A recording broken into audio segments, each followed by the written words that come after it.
There's a new trend on social media tonight, hashtag where is Justin Trudeau? It's not a rhetorical question. It's not funded by Canada's opposition either. It's a genuine query of ordinary Canadians. Where is their Prime Minister? Unfortunately, nobody knows. Trudeau says he has contracted the Wuhan virus, but no one knows where he's isolating. Normally, he would be in his Ottawa office on Mondays. Today, he wasn't. He and his family were moved to an undisclosed location. In other words, he fled. Do you know why?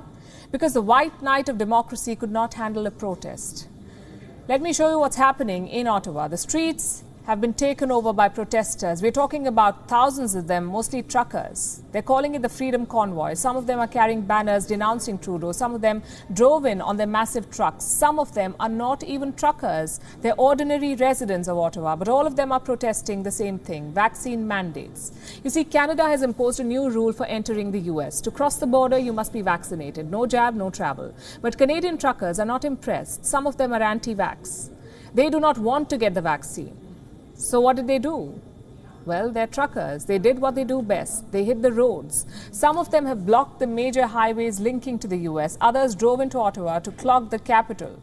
Now, let me make one thing clear. We do not endorse this protest. We do not approve of this cause. Vaccines are your best bet against the Wuhan virus. By not getting jabbed, these truckers are putting themselves in danger. Having said that, what is Justin Trudeau up to?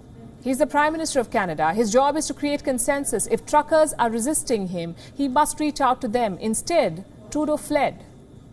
Is he in a war bunker? Is he getting a haircut? Is he rethinking the vaccine mandate? Nobody knows. What do you think Trudeau should have done instead? Well, why don't we ask the man himself? Meet Justin Trudeau from December 2020.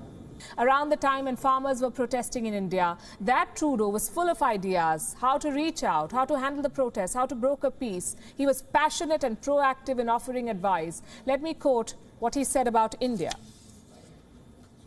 The situation, he said, is concerning. We are all very worried about family and friends. Let me remind you, Canada will always be there to defend the rights of peaceful protesters. We believe in the process of dialogue.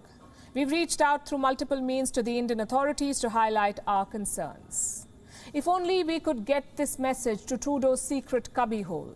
I'm not saying the situation in Ottawa is not challenging. The protests are certainly daunting, but there hasn't been violence. So far, the protests have been peaceful.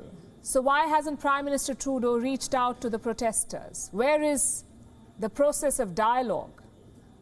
Actually, forget dialogue. Why not release a statement or at least a tweet? It's not like Trudeau got logged out of the internet. Here's something he retweeted today.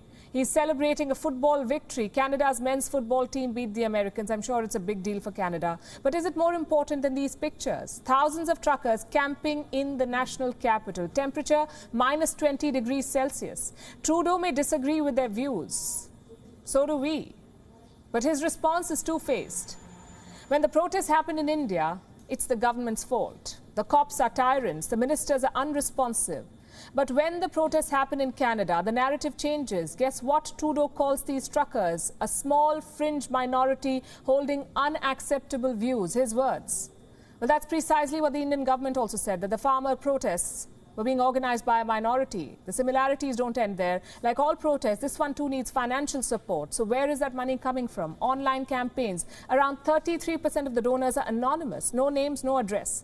Canada's intelligence agencies say they suspect a foreign hand. They say the truckers could be getting money from abroad. Again, that's precisely what happened in India. Khalistani elements penetrated the protests. Funds were flowing in from abroad, some said. But in 2020, Trudeau did not care. He wanted to protect his vote bank in Canada. So he dived into the internal affairs of a sovereign country. Today, when he faces a similar situation, he flees. He pretends like nothing is happening, and the Canadian media is playing along.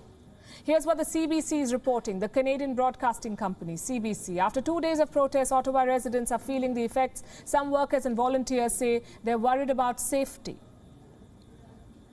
Does this sound familiar to you? The same thing happened during the farmers' protest in India. Major highways were blocked. On Republic Day, New Delhi was overrun by tractors. But criticizing that was apparently insensitive. If you condemn that, you are muzzling democracy.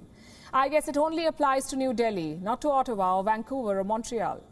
I'm not saying Trudeau should surrender to these anti-vaxxers. I'm saying he should stick by his own words.